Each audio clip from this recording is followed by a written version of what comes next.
Hey everyone, and thanks for jumping back into the cryptoverse. Today we're going to talk about Bitcoin. It's been continuing to move sideways, so we're just going to be looking at TradingView today. We typically look at other types of models driven by more data science and quantitative finance, but today we're strictly looking at TradingView. I hope you guys like the content and appreciate kind of the change of pace occasionally. So if you guys do like the content, make sure to subscribe to the channel. Go ahead and hit that subscribe button, and also give the video a thumbs up and let me know what you guys think about it in the comment section below.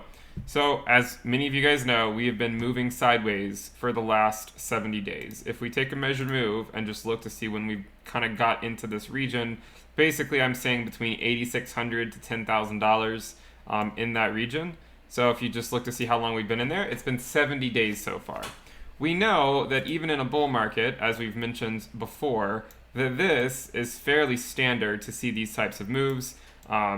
Moving sideways, seeing a move where we shoot up kind of into a new regime on the Bitcoin price. Maybe we come back down, then we move sideways for a bit. And you can see during the last cycle, we moved sideways for periods of a few hundred days. Of course, we came down and back up, but we did that right now too. We went up to 10K, came back down to 8,600, and we've been moving within that band.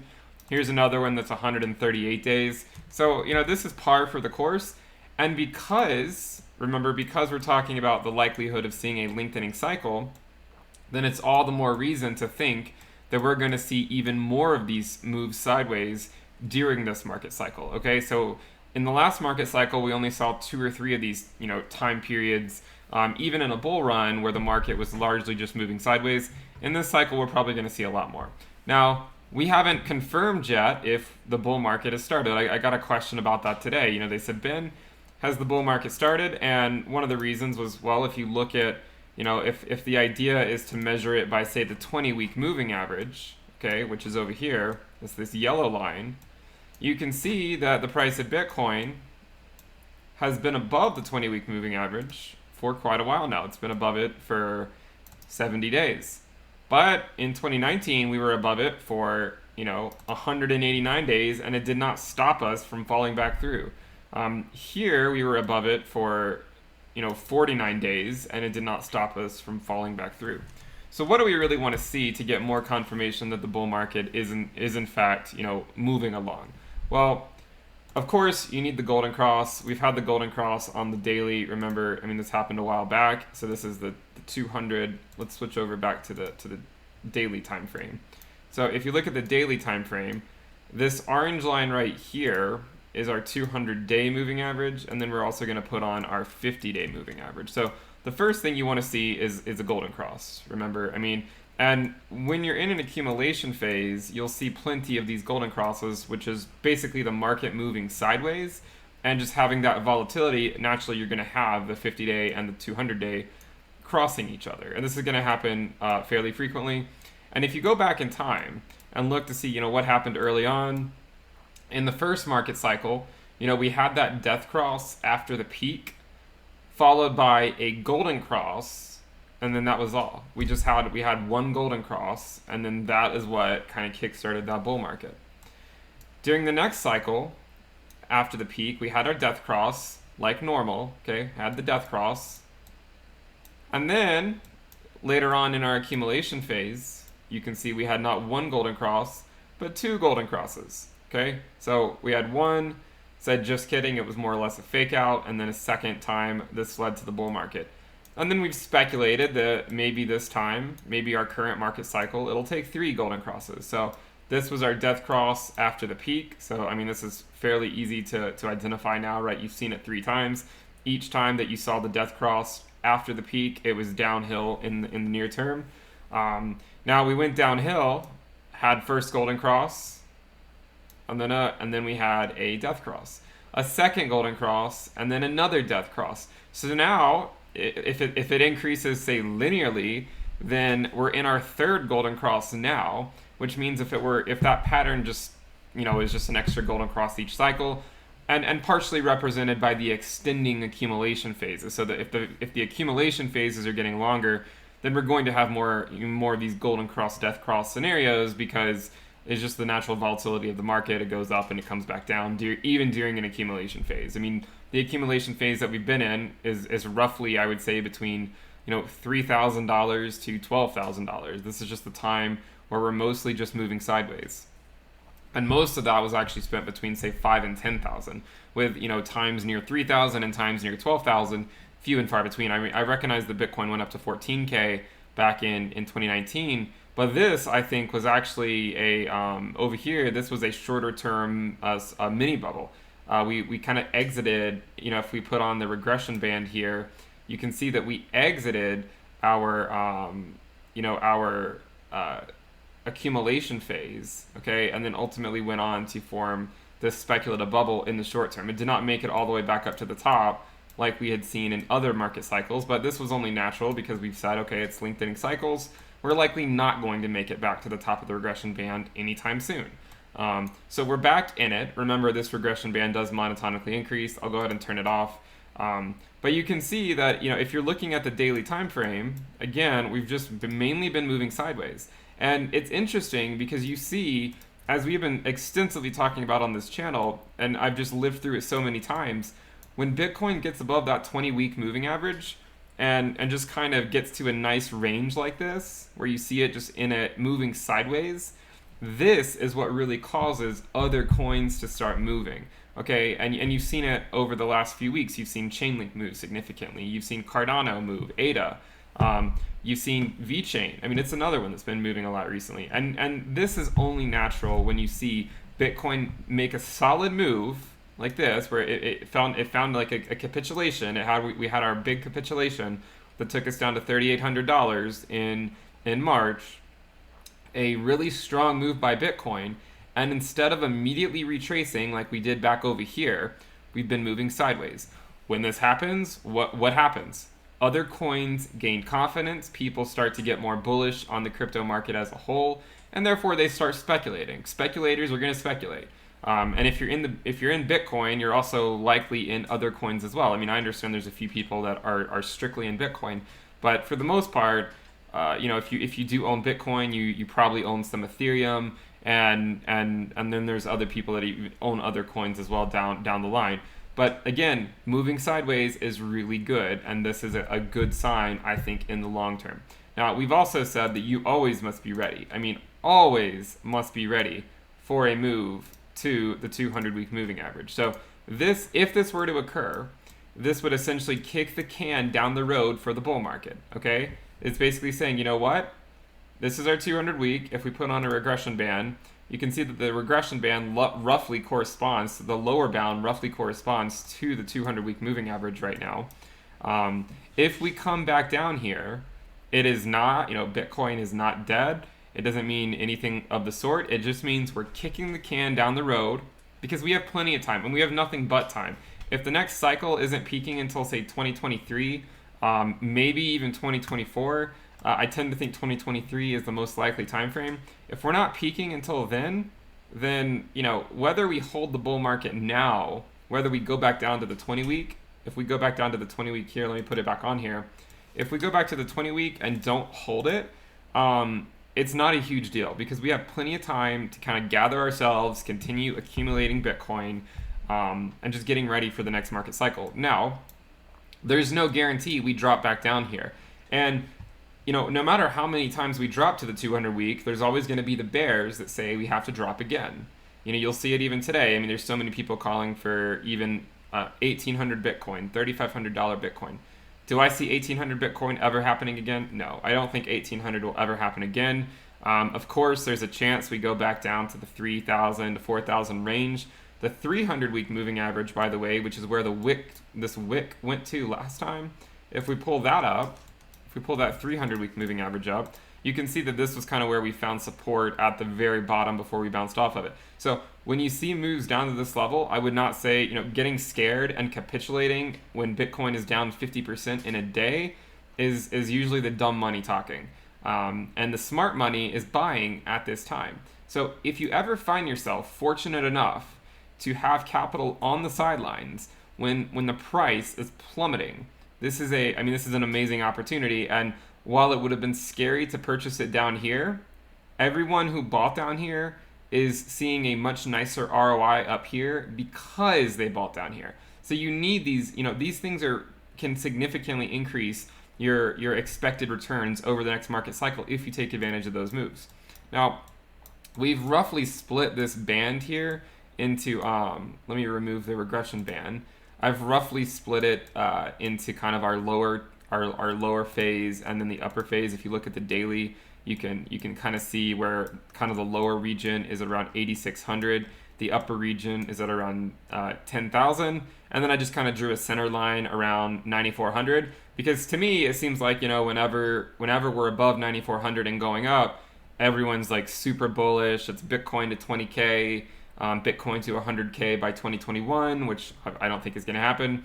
And then when we come below this, and we're kind of in this region between, say, 8,600 up to 9,400, it's more, okay, guys, we're heading back down. Bitcoin's going back down to 3K. So if you kind of just remove the noise and kind of realize that we are just moving sideways, and until Bitcoin breaks through 8,600, which means if it breaks through here, it's coming close to the 20-week moving average. So this will be our bull market test. We still have a ways to go. We could drop, if you take a measured move, we could drop from here where we currently are, which, actually, we're actually closer to 9,200, I think, as I'm making this video. We could drop from, say, this point down to here, have a 9% drop, and still be able to confirm the 20-week moving average as support and say, okay, you know what, we're still overall bullish. We also could go up to 10K again and not break it. And this would constitute a 7% move up. Actually, it would be more, because we're actually at 9,200 or so. Let's say a 9% move up. So a 9% move up keeps us within our accumulation range here, our kind of our secondary accumulation range. Our first, the primary one is down here, obviously. So this kind of a 9% move up, we're still at the upper part of it. A 9% move down, we're at the bottom part of it, down to the 20-week moving average. So if we switch it to the weekly, I think things become a little bit more clear. You can kind of see how, we have some, for the most part, we've just had our candles in the bottom, for the most part, of the bottom of this range, with a few kind of poking above. But here's where it gets interesting. If you plot monthly candles, what does it show? It shows that we are directly, every month so far, the body of the candle has been between $8,600 to $9,400, the body of the candle. So you can see May, and then this candle came straight up to that bottom region. So the April candle brought us up to, to that $8,600 range. The May candle was in that range, the June candle in that range, and then the July candle currently is still in the bottom part of this range, because we're spending most of our time in this area. We're not actually spending a ton of time going up to 10K. If you think back, the times that Bitcoin went to 10K, it was only there for, say, a couple days or so before then coming back down. So you look at the monthly time frame, I think it tells a completely different story. This is our secondary accumulation region.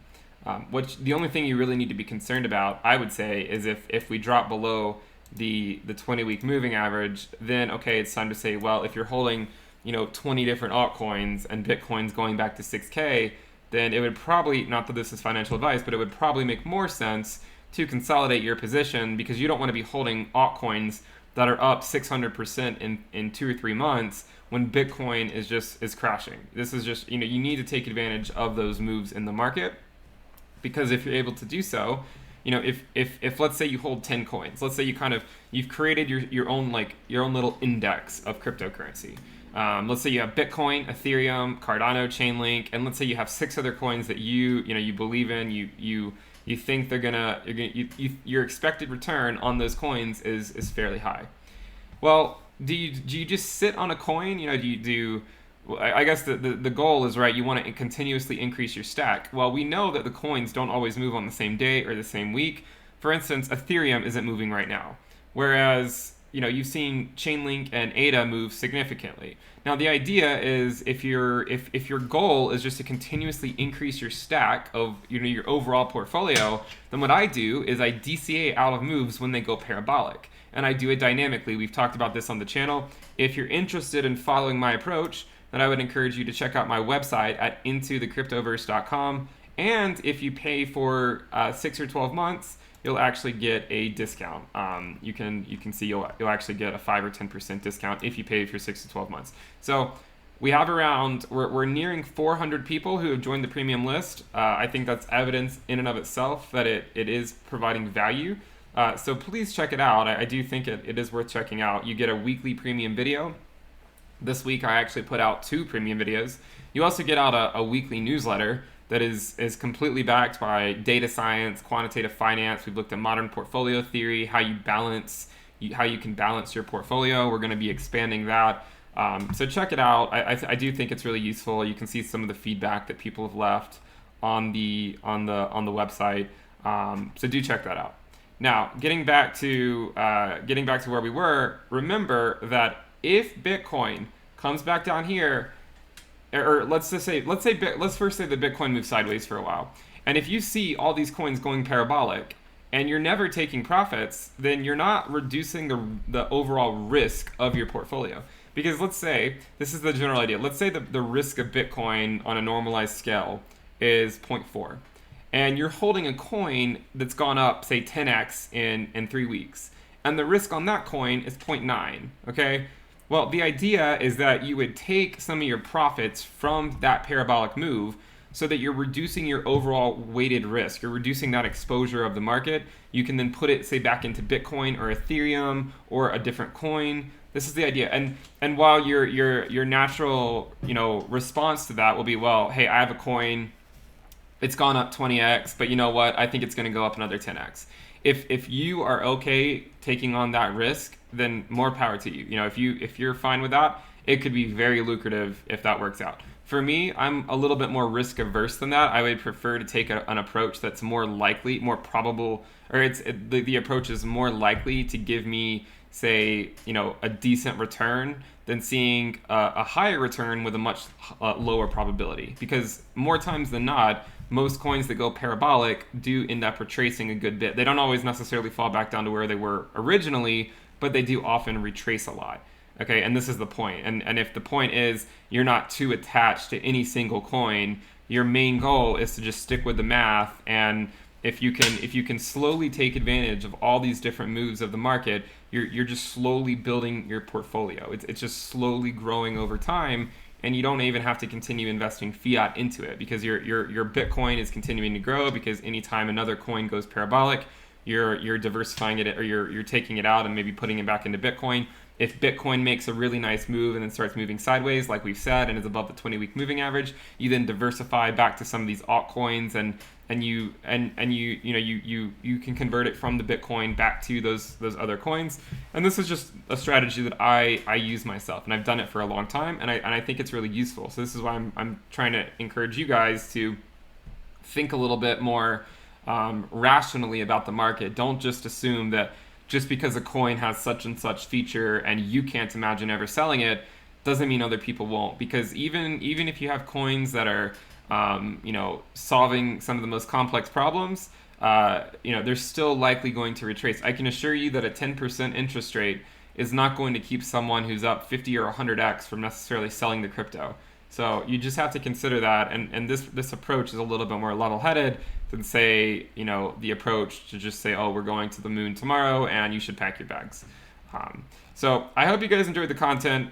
Do check out the website, intothecryptoverse.com. We have a lot of exclusive content. And one of the most often questions I get related to this is, do you get access to all the previous stuff? Of course.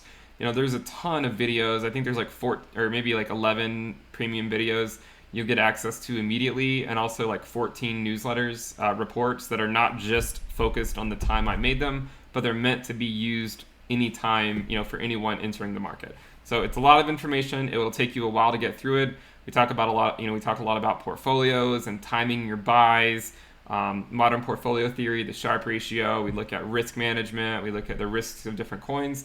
And you also get access to a Google Sheets dashboard that has the risk of a lot of these coins, and we're constantly adding to it. So I hope you guys like the content. Bitcoin, when I make this video, as I'm making it, the price of Bitcoin, let me just get an updated price. It looks like it's around $9,200. So we're still kind of in this lower region over here. business as usual, guys. If you're DCAing, if you're following the risk metric, I would just say continue to do it. Remember, our goal, if we look out the long term goal here, I think it's useful just to just show this occasionally. So our long-term goal is this. Okay, this is our regression line. If I actually show you more of it, maybe you can appreciate it a little bit more. This is our regression line. If we go over here and draw, say, a curve, what we're hoping to see, we're wanting to see something like this, where let's say by sometime in 2023, we're coming up to the top of this band. It could be around 100K or so. This is the goal. Now, the time at which this happens is anyone's guess. I mean, I tend to think it's going to be in the late summer of 2023, but I do contend that it could happen as early as, say, late 2022, and maybe even sometime in 2024. So this is the goal, and what happens down here, I mean, you can't even see the importance of these movements down here. You can't even see it with your eye right now because that's how unimportant it is. So this is the goal. Keep your head, keep everything focused on the end goal. And until then, we'll just continue giving you guys updates so that you can continue to building your portfolio in a way that matches your own risk-reward ratio that you're comfortable with. And I'll continue to try to provide value in that way. So again, check out the website, intothecryptoverse.com. We also do have a public Telegram channel that you can join. We have almost 4,000 people. Please check that out if you guys want to talk about this stuff. Tell me what your thoughts are about it. Even if you disagree, I'm fine with that. Dissenting opinion is, of course, welcome, because one of the things we know, and we've said before, is that while all models are wrong, even this one is going to somewhat have some error to it, but some are useful. And this is the goal of this channel. We know that all models are wrong, but we're going to try to provide some models that are somewhat useful so that they can help you as you continue to, say, seek financial independence or whatever it is you're seeking. So I hope you guys enjoyed the show. I'll remind you to please subscribe to the channel, give the video a thumbs up. Let me know what you think about it in the description or in the comment section below, and I'll see you next time. Bye.